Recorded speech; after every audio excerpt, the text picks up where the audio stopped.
O nosso estudo de hoje, ele está voltado para uma série de assuntos que vão aparecer aqui sobre as riquezas, com a mordomia cristã. E hoje é das riquezas para fazer amigos. É um assunto de Jesus. Jesus, das 36 parábolas que ele proferiu, 17 delas fala sobre mordomia, sobre administração do dinheiro. Ele é muito enfático na questão das riquezas deste mundo. E nós vemos aqui em Lucas capítulo 16, verso 9, o Senhor dizendo assim: "E eu vos recomendo, das riquezas de origem iníqua, fazei amigos, para que quando aquelas vos faltarem, esses amigos vos recebam nos tabernáculos eternos." Pai, eu sou limitado e nós somos incapazes de entender a Tua palavra, mas fala conosco pelo Teu Espírito e revela-nos para que Jesus Cristo seja glorificado e haja edificação na Tua igreja, em nome de Jesus. Eu acho já interessante a expressão de Jesus dizendo, eu recomendo, né? Ele podia, como o Senhor, dizer, eu ordeno. Ele tem toda a autoridade. Mas é uma elegância fora de série. Ele vira para os seus discípulos e diz assim, eu vos recomendo. Esse recomendar aqui, evidentemente, que para quem tem uma experiência com o Senhor, ele sabe que isso é mais do que uma simples recomendação. E ele chama aqui as riquezas de origem iníqua. Fazei amigos. Amizade é a forma relacional mais íntima que Jesus indicou aos seus discípulos. Nós vemos isto no capítulo 15 de João, no verso 15, quando ele diz, já não vos chamo servos, porque o servo não sabe o que faz o seu senhor, mas tenho-vos chamado amigos, porque tudo quanto ouvi de meu Pai vos tenho dado a conhecer. Para um amigo de verdade não se tem segredos. Jesus, no final, este é o último discurso de Jesus, o último ensino de Jesus no livro de João, e ele ali diz para os seus discípulos, depois de ter lavado os pés deles, depois de ter dado algumas informações importantes, ele diz assim, olha, eu já não vou chamar vocês mais de servos, eu não vou chamar vocês de doulos, de lavadores de pés simplesmente, vocês agora fazem parte do meu clube, o meu clube é de lavadores de pés, porque vocês vão fazer o que eu ensinei, mas eu vou chamar vocês de amigos. Porque o amigo sabe tudo o que o outro amigo vai falar. Quando Jesus recomenda aos seus amigos a fazerem amigos como investimento de origem injusta, estava dizendo que fazer amigos no reino de Deus é a coisa mais séria que se pode fazer com as riquezas do mundo. Fazer amigos é o máximo que nós podemos fazer aqui na terra. Quando você é instrumento de Deus para pregar o evangelho para alguém, esse alguém que era inimigo de Deus, porque a Bíblia mostra que o homem natural é inimigo de Deus. Ele agora é feito um amigo de Deus e, consequentemente, ele se torna amigo dos amigos de Deus. A coisa mais séria que se pode fazer aqui neste mundo é pregar o evangelho. Salomão Ginsburg foi um pregador, era um judeu, tem o título da história dele, o judeu errante no Brasil.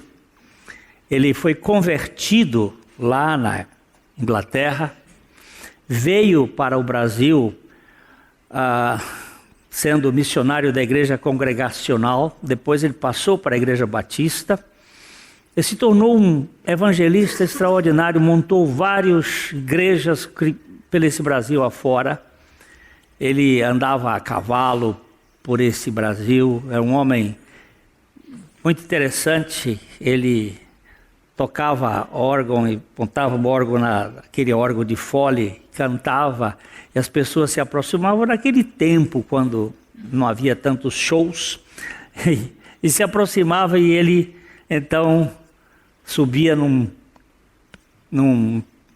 palanque montado, feito lá, um caixote qualquer, e pregava, e Deus ia salvando as pessoas. Foi muito perseguido, e uma vez ele estava indo no estado de Pernambuco, a cavalo, e a Igreja Católica naquele tempo tinha uma perseguição muito forte contra os protestantes, e houve muitos que foram mortos, e era uma coisa muito pesada nesses anos de 1914, por aí. E ele ia montado na sua mula para uma cidade, e tinha um cara que tinha sido contratado para matá-lo. E o cara ficou lá numa tocaia, todo um jagunço mesmo, daquele de cartucheira atravessada, a peixeira, a escopeta lá. E Salomão Ginsburg ia montado na mulinha dele, e quando ele viu o cara, ele disse assim: "Bom dia, meu amigo, como vai?" O cara tremeu e não fez nada. E Salomão Ginsburg foi embora. Chegou lá na casa, se hospedou. Era assim que se fazia, arranchava. A hospedaria era por arrancho. Aí ficou ali e à noite teve o culto. E à noite chega o jagunço na porta e fica lá, armado. E Salomão Ginsburg pegou e lá pelas tantas, terminado o culto, ele vem perguntar para o Salomão Ginsburg: "Por que você me chamou de amigo?" Ele diz: "Porque eu não tenho inimigo. Jesus me fez amigo." Aí pregou o evangelho. Esse jagunço veio a ser convertido pelo Senhor e deu testemunho desse fato no Brasil. Eu não me esqueço o nome dele, depois eu até posso, dos mais antigos talvez saibam o nome desse jagunço, que se tornou um pregador do evangelho, por causa desta expressão: "Bom dia, meu amigo." Isso só. É isso que Jesus quer fazer. Amigos. Amigo no reino de Deus é alguém que foi alcançado em seu amigo, foi alcançado pela graça e transformado de inimigo de Deus em seu amigo, eternamente. Portanto, se ele se torna amigo dos amigos de Deus, portanto, ele se torna amigo dos amigos de Deus. Todos que são amigos de Cristo são amigos dos amigos de Cristo. Na casa de Abba, não existe aqueles que são amigos de Cristo, embora cultivem inimizade entre eles. Não existe essa coisa assim, de inimizade. Você até pode ter alguma diferença contra alguém, um ponto de vista, mas você não é inimigo. Você não pode. Se você foi feito amigo de Deus, você é amigo dos amigos de Deus. Não existe essa questão de cultivar a inimizade. A gente tem opiniões diferentes, muitos casos teológicos e tal. Pode ter opiniões que diverjam, mas inimizade, never. Ódio, desavença? Não. A riqueza no mundo tem uma origem iníqua. Isso não significa que ao adquiri-la fizemos com desonestidade. Muitos armazenam suas riquezas de modo fraudulento, mas isso não quer dizer que todos que acumulam riqueza o fazem de má fé ou dolo. Porém, as riquezas, por mais bem adquiridas que sejam, têm uma origem iníqua por trás. Se não houvesse o pecado, não haveria riquezas particulares, pois tudo seria de todos. Mas por causa do pecado, a origem das riquezas ficou contaminada pelo egoísmo. Toda riqueza, por mais honesta que seja, tem uma origem pecaminosa. Mesmo assim, nós podemos usá-la de modo legítimo para os fins mais elevados. A origem da riqueza. Jesus disse: das riquezas de origem iníqua. Não significa que ela tenha sido adquirida de modo iníquo, mas que a origem da riqueza. Entendeu? Ou está sendo complicado? Se não houvesse o pecado, a iniquidade no mundo, tudo seria de todos. A igreja primitiva até tentou fazer isto. Quando houve a conversão e o Pentecostes, eles até tentaram fazer uma espécie de cooperativa de consumo. Trouxeram todos os recursos e puseram juntos. Mas parece que a coisa não deu certo, porque mais tarde Paulo vai trazer dinheiro da Grécia, da Acaia, para ajudar os crentes de Jerusalém, porque eles consumiram tudo e não produziram nada. Eu acho que enquanto houver pecado nesse mundo, é difícil lidar com dinheiro, seja no acúmulo, seja na distribuição. Eu acho que a turma de Jerusalém cruzou os braços e ficou esperando Jesus voltar logo. Jesus vai voltar logo, e foi só comendo. Onde você tira e não bota, só cresce o buraco, não é? E aí houve uma falência, a coisa. Então, é um trabalho tremendo você mexer com dinheiro, porque o órgão mais sensível do crente é o bolso. E aí, por aí que vai se mexer com a vida espiritual. Então, se não houvesse pecado, não haveria riquezas particulares. Agora, nós podemos enviar dinheiro para o céu. Mas como assim? Alguém pode perguntar. Jesus disse em Mateus 6, 19 a 20. Não acumuleis para vós outros tesouros sobre a terra, onde a traça e a ferrugem corroem, e onde ladrões escavam e roubam. Mas ajuntai para vós outros tesouro no céu, onde traça nem ferrugem corrói, e onde ladrões não escavam nem roubam. Como podemos ajuntar tesouro nos céus? Fazendo amigos. Tem que abrir a conta lá. Mas fazei amigos com as riquezas de origem iníqua. Tudo que nós investirmos. Quando eu compro pela internet os livros que vão me ajudar a estudar a Bíblia, eu estou investindo na tarefa da pregação do Evangelho para poder ser mais adequado, ter melhor compreensão dos fatos. Spurgeon, para citar aqui, Spurgeon, ele tinha 10.000 livros na biblioteca dele. Spurgeon lia um livro de 500 páginas em 2 horas, com uma capacidade de mais de 70% de gravação imediata. Para mim, ele era um fenômeno, foi um gênio que Deus botou aqui na terra. A pregação de Spurgeon era tão coerente, mas ele se dedicava, ele procurava, ele lia.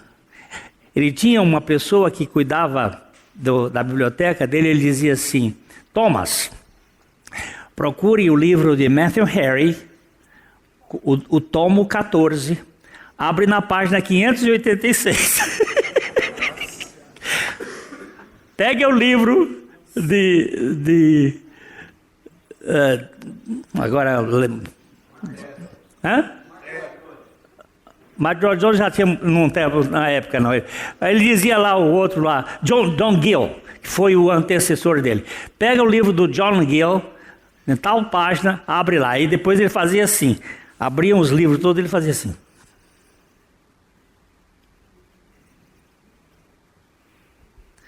Pegava o texto bíblico e comparava e ia para o púlpito. Cheio do Espírito Santo, era uma benção. Mas investia. E investia. A mulher dele era paralítica. Tinha ficado paralítica no parto, no segundo parto. Ele tinha um filho só. E ela ficava na cama. E ela tinha um ministério, doar livros. Aquele tempo, muito difícil. Mais de quase 500 mil livros foram doados por eles. Fazei amigos com as riquezas de origem iníqua. Investia na pregação, investia para a pregação e investia na proclamação do Evangelho. Quando você investe em gente para a salvação, você está investindo no céu. Devemos fazer amigos por nós mesmos através das riquezas injustas. Isto é, devemos usar o dinheiro e outras coisas materiais de modo a ganhar almas para Cristo e assim formar amizades que durarão por toda a eternidade. Quando eu estava vendo ali o toque de amor e vendo o trabalho que é realizado ali em cuidar, em alimentar e em pregar a palavra, isto é investir no céu. Isso é investir no céu. Isso é mandar dinheiro para o céu. Que seja uma pessoa que ganha. Quanto vale uma pessoa, a alma? Mais do que o mundo inteiro. Puxa vida. Só foi ganho uma pessoa, meu amigo. Foi o maior investimento. Para você ter uma noção, eu vi um economista dizer, você me desculpa eu dar esses dados assim, mas... Um economista estava dizendo que o PIB mundial é superado pelo PIB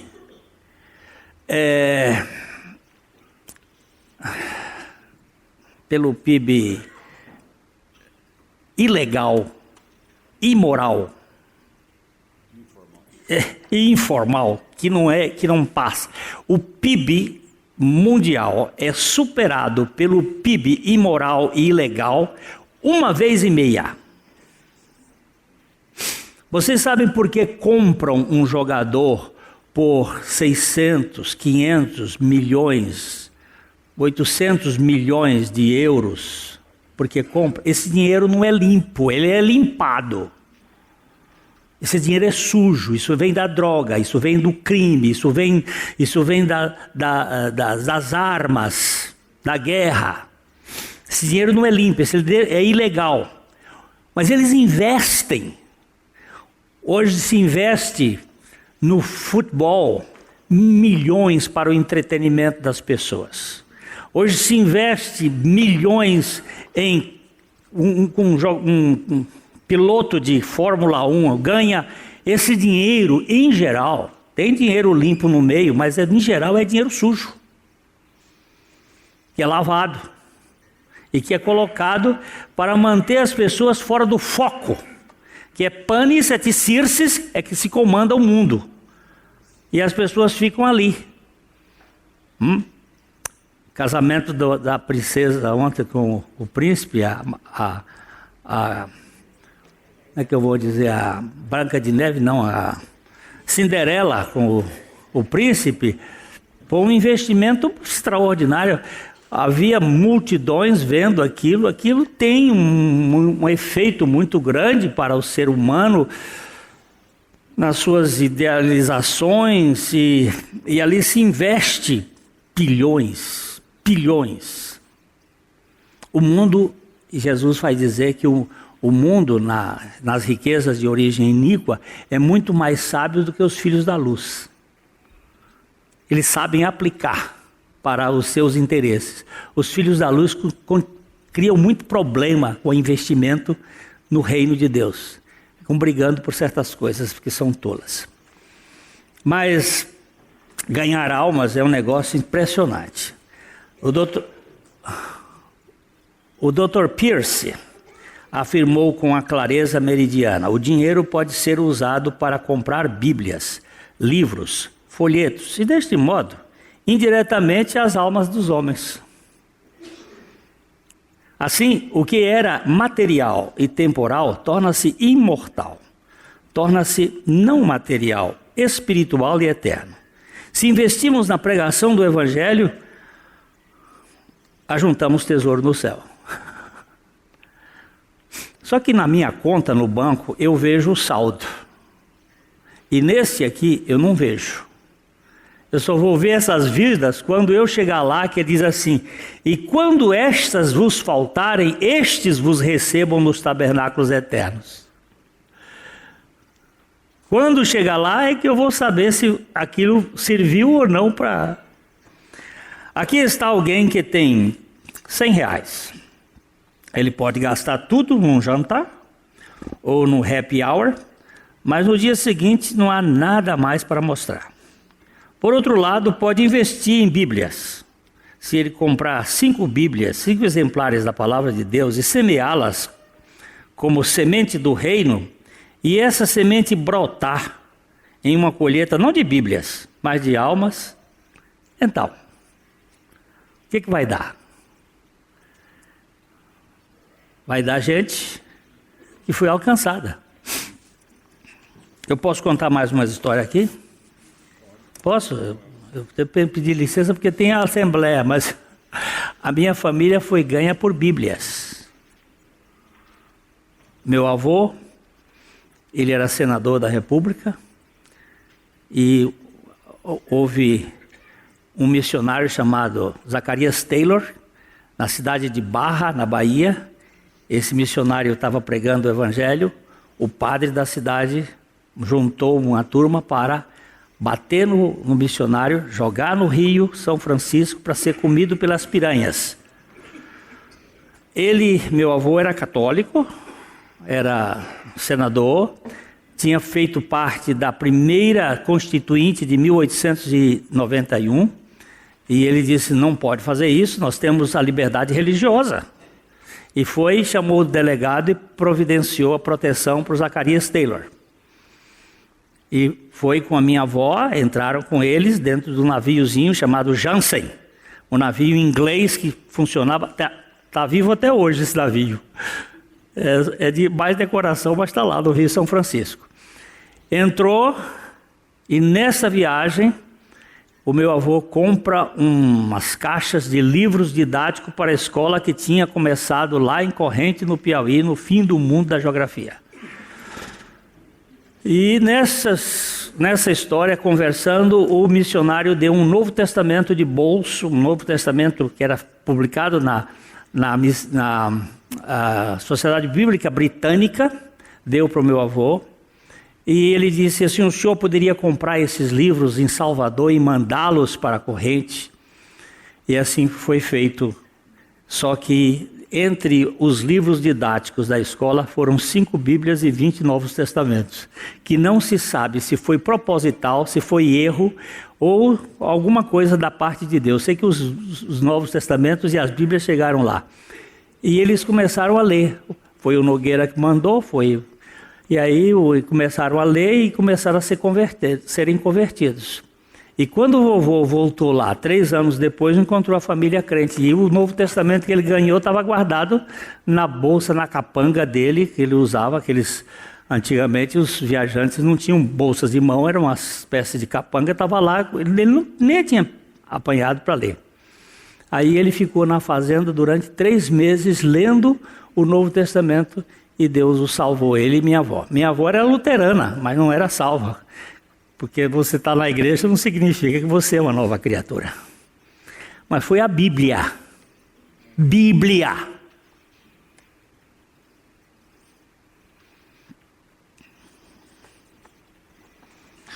Ao investir as riquezas de origem injusta, ele fez amigos imortais, e quando não precisar mais dessas riquezas, pois estará no céu, estes amigos que ele fez aqui, investindo as riquezas na pregação do Evangelho, os receberão finalmente nas habitações eternas.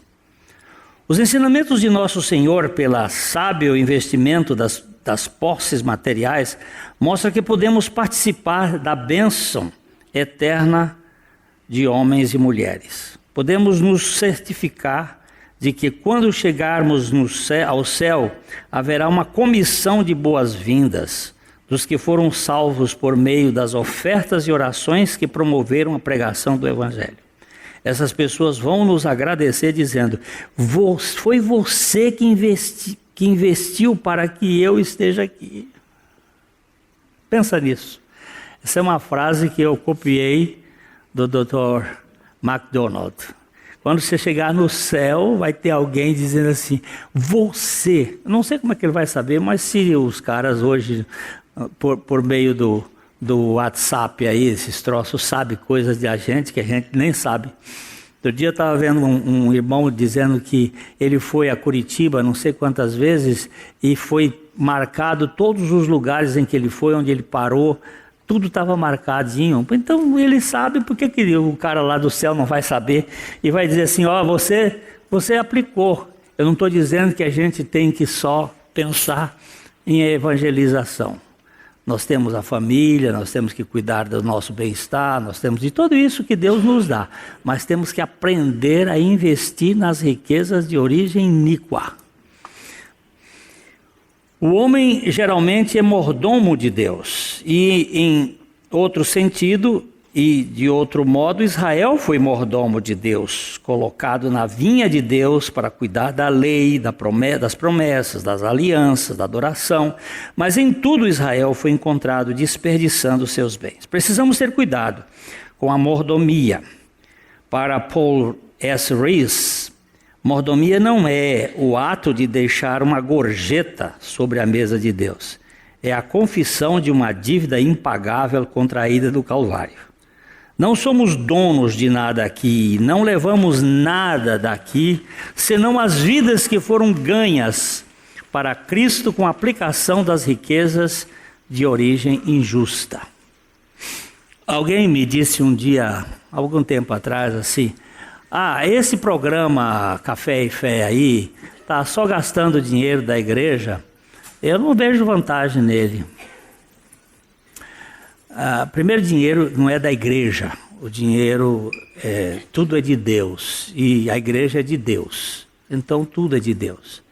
E você não pode, estou agora dizendo isso em público, você não pode garantir que não está vendo nada. Você nunca ouviu os testemunhos. Nós temos visto testemunhos de vidas que foram alcançadas. Eu estava com a minha esposa um dia almoçando no shopping, passou um casal e ela percebeu que eu estava sentada ali, falou com ele e ele voltou. Ele é tão alto assim, quase como meu filho.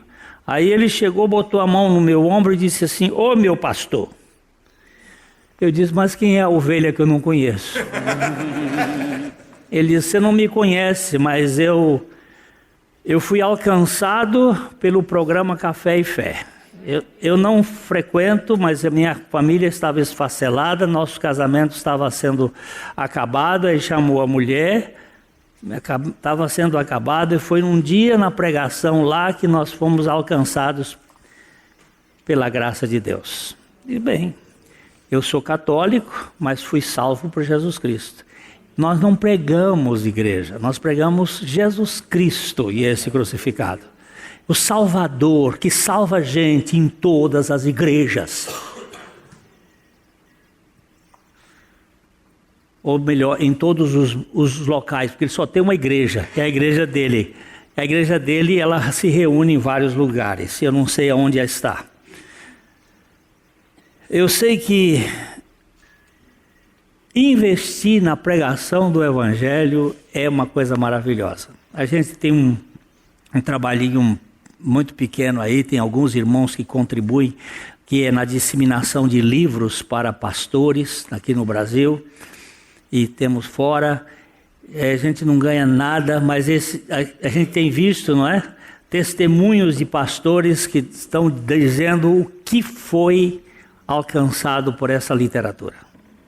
E o que tem acontecido? E também investimento no reino de Deus. J. Blanchard afirmou: o dinheiro sob sua administração pode fazer de você um missionário no estrangeiro, sem que jamais deixe sua cidade. Um evangelista sem nunca ter subido num púlpito. Um pregador radialista sem nunca ter entrado num estúdio.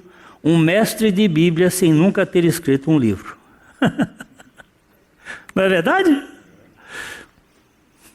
Você pode fazer tudo isso contribuindo com outros. Olha, eu vou dizer para o toque de amor aqui, não é a nossa DNA cuidar destes casos, não faz parte. O DNA da nossa igreja é na mensagem, na pregação.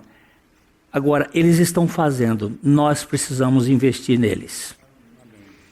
Eles estão fazendo e fazem bem feito, como a Missão Vida está fazendo. E fazem bem feito, a gente investe nisto. Casa Verde. A gente investe nessas realizações, porque isso faz... Quem está fazendo bem feito, vamos embora, vamos investir nessas questões. Então, é maravilhoso. Jesus, falando da administração dos recursos, ele diz em Lucas capítulo 16, os 10 e 11, quem é fiel no pouco, também é fiel no muito. Quem é injusto no pouco, também é injusto no muito. Se, pois, não vos tornastes fiéis na aplicação das riquezas de origem injusta, quem vos confiará a verdadeira riqueza? Você vê, o menininho tinha 2 moedas. No tempo que moeda valia alguma coisa, e ele vinha com as 2 moedas assim, brincando com elas. Essa é de Deus, essa é minha, essa é de Deus, essa é minha, essa é de Deus, essa é minha. De repente, uma caiu e caiu dentro do bueiro. Aí ele disse, logo a de Deus caiu dentro do bueiro.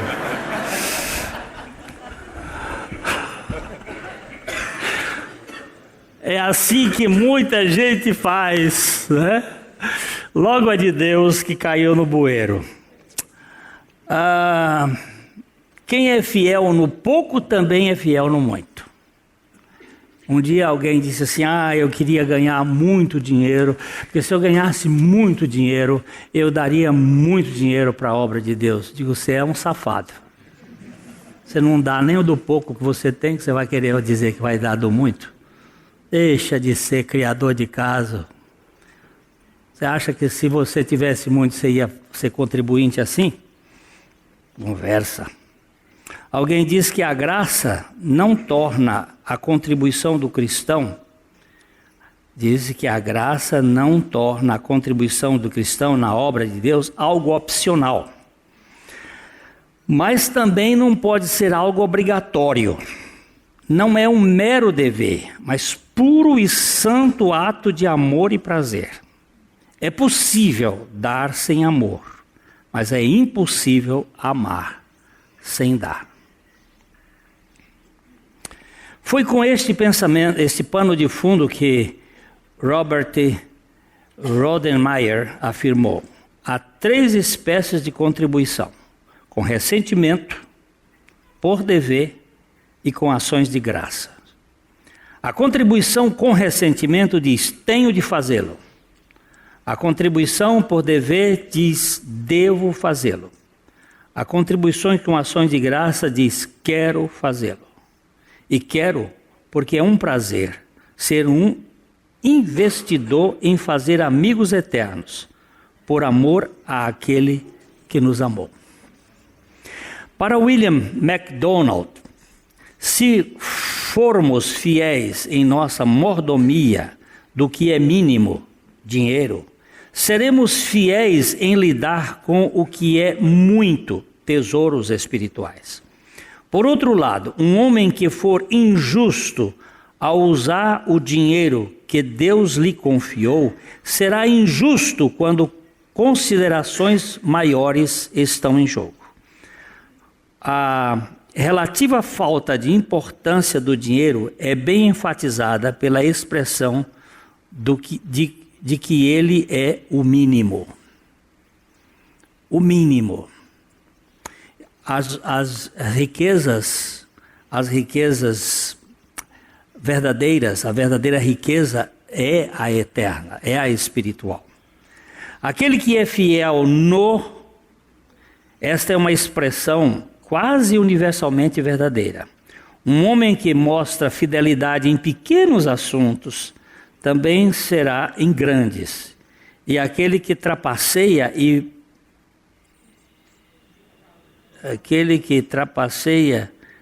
com fraude e defrauda em pequenas coisas, também se envolverá em coisas maiores. A fidelidade é necessária em assuntos pequenos, assim como naqueles de maior importância.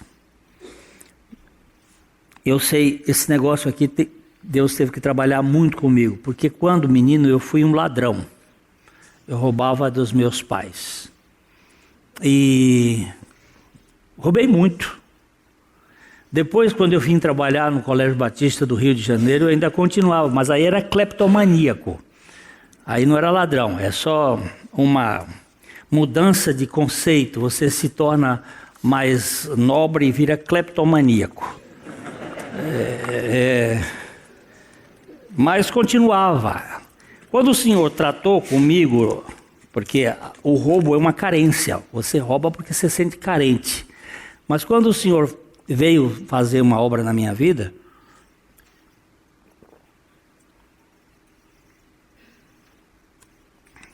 a fidelidade virou assunto da flor da pele. É uma coisa tão sensível que às vezes eu olho assim, os trocados que voltam, eu quero deixar, não, isso não é meu. Não quero levar vantagem de nada. Eu já tenho toda a vantagem do mundo. Está aí. Então o Senhor trabalha com essas coisas na vida da gente, que é uma coisa impressionante. Jesus mexe mais nessa questão. Aqui em Lucas 16, 12. Se não vos tornaste fiéis na aplicação do alheio, quem vos dará o que é vosso? O que é alheio? O que é alheio? Tudo nesse mundo é de Deus, então tudo é dele, é o alheio. E o que é vosso?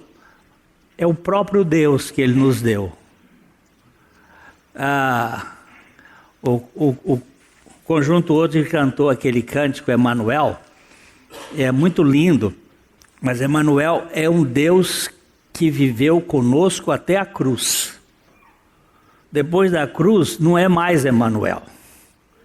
Depois da cruz é Cristo em vós, a esperança da glória. Ele mudou de posição, de estar ao lado, para estar em nós. Agora é Cristo em vós, a esperança da glória. Isso é um must. Emanuel foi a revelação extraordinária do Deus que se torna imanente. Ele era transcendente, se torna imanente, se encarna, fica conosco, vai para a cruz por nós, nos leva a morrer com ele, morre a nossa morte, ressuscita e vem morar dentro de nós. Pode ser coisa maior? E aí ele vai nos colocar na posição de fidelidade, não é? Do nosso, que é ele em nós. Esse versículo distingue entre o que é do outro e o que é seu. Tudo o que temos, nosso dinheiro, nosso tempo, nossos talentos, pertencem ao Senhor e devemos usá-lo para Ele. Aquilo que é nosso refere-se às recompensas que colhemos desta vida e na vida por resultado do serviço fiel a Cristo. Se não formos fiéis naquilo que é dele, como ele nos pode dar o que é nosso? Não é? Jesus disse mais. Vamos aqui no verso 13 do capítulo 16 de Lucas. Ninguém pode servir a dois senhores, porque ou há de aborrecer-se de um e amar o outro, ou se devotará a um e desprezará o outro. Não podeis servir a Deus e às riquezas. É totalmente impossível viver para as coisas e para Deus ao mesmo tempo. Se somos dominados pelo dinheiro, não podemos estar realmente servindo ao Senhor. Para acumular riquezas, devemos dedicar nossos melhores esforços à tarefa. No próprio ato de fazer isso, roubamos de Deus o que é seu por direito. É uma questão de lealdade divina. Mais um minutinho que eu queria de vocês aqui, peraí. Na década de 60 para 70 foi aquele presidente Bota, não sei o primeiro nome dele, da África do Sul. Havia lá um homem que era um cristão, ele possuía as 10 maiores empresas da África do Sul. Inclusive uma grande empresa de extração de diamantes. Ele era um homem muito rico. E um dia ele estava lendo a palavra de Deus, um cristão reformado da igreja, muito influenciado pela pregação de Andrew Murray. E ele disse: Senhor, tudo é teu, o que o Senhor quer que eu faça com esse mundo de dinheiro? E o Senhor disse para ele: vende tudo e vamos investir. E ele então resolveu vender tudo. Na época, eu não estou muito atualizado na memória o que deu, mas eu tenho a impressão que foram mais ou menos uns 7 bilhões de dólares. Que na época era muito mais do que hoje. Década de 60, 7 bilhões de dólares era... Eu sei que ele pegou esse dinheiro e começou a investir. Hoje, nós temos um avivamento em Uganda. Naquela época, teve um presidente em Uganda chamado Idi Amin. E foi um terror.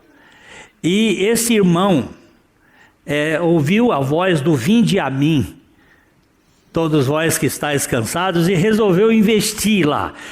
Hoje, em Uganda, existe uma igreja cristã sendo organizada por dia com mais de 1000 membros.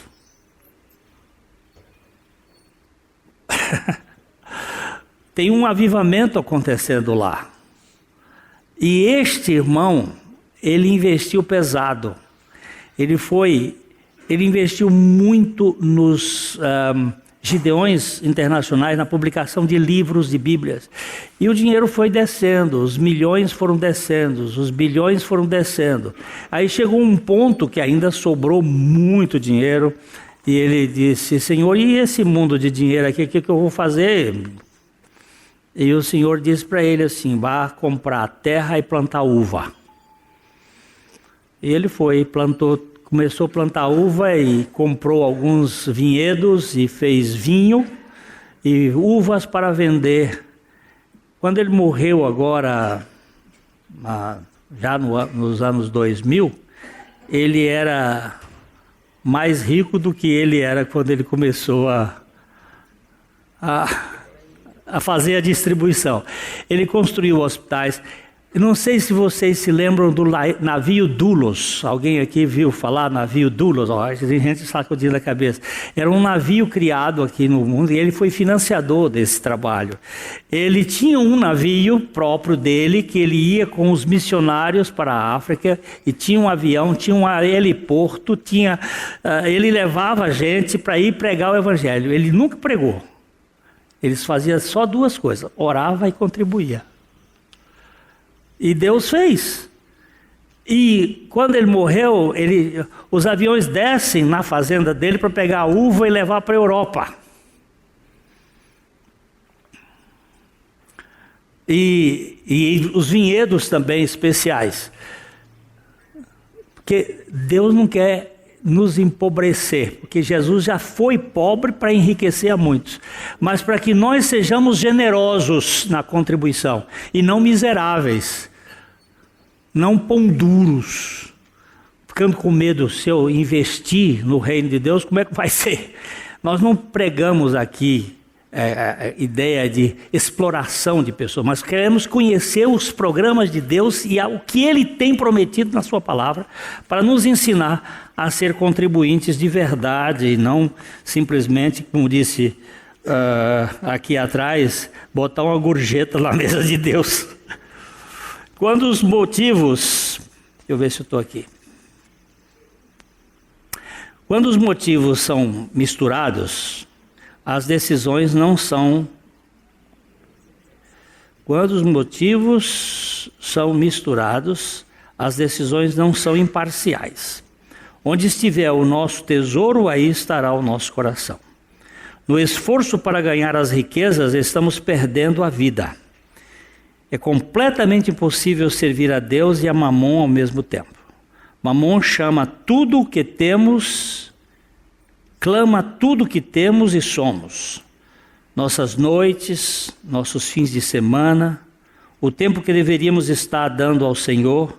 Mamon, ao nos dar algo, nos consome a vida. Os verdadeiros discípulos de Jesus Cristo, em relação ao dinheiro, devem ser previdentes, mas não acumuladores. Devem trabalhar e ganhar, não apenas para ter o usufruto deles, mas também para investir na salvação das almas. O grande investimento dos filhos de Deus no mundo é fazer amigos para a eternidade. É verdade que ganhamos a vida pelo que recebemos, mas vivemos a vida pelo que damos, ensinava Don Hulse. A alma generosa prosperará. Vamos lá? Provérbios 11, 25. A alma generosa prosperará, e quem dá a beber será descedentado. E depois, Provérbios 11, 30. O fruto do justo é árvore de vida, e o que ganha almas é sábio. Alguém disse que dinheiro é como estrume, amontoado fede, espalhado aduba e enriquece o solo. Aquilo que nos torna ricos espiritualmente neste mundo não é o que ajuntamos, mas o que espalhamos e doamos para ganhar vidas para o reino de Deus. Ok? Que o Senhor nos ensine e que nós não sejamos. Mas isso, olha, gente, o que estamos falando aqui não é para motivar ninguém a dar por interesse. Eu contei essa história desse milionário que fez isso, agora eu vou fazer também. Olha, não entra nessa paranoia não, que você pode perder tudo e depois vai me culpar que foi a pregação do pastor que fez isso. Não, por favor. Mas isso é com Deus, é você e Deus que tem que trabalhar com ele. E é chamado. Deus chama e coloca nas pessoas essas questões, ok? A Livraria PIB Londrina procura selecionar cuidadosamente seus títulos e autores a fim de oferecer um conteúdo alinhado com o Evangelho de Jesus Cristo. Bíblias, livros de teologia, devocionais, literatura infantil, biografias, comentários bíblicos e muito mais. Dispomos também de um acervo de CDs e DVDs das mais de 5.000 mensagens ministradas na Primeira Igreja Batista em Londrina. Visite a Livraria PIB Londrina e conheça ainda mais. Livraria PIB Londrina, de segunda a sexta, das 13h30 às 18 horas. Endereço na Avenida Paraná, 76A, próximo ao Calçadão, bem no centro de Londrina. Ligue para 3372-8921 ou acesse o site www.livrariapiblondrina.com.br.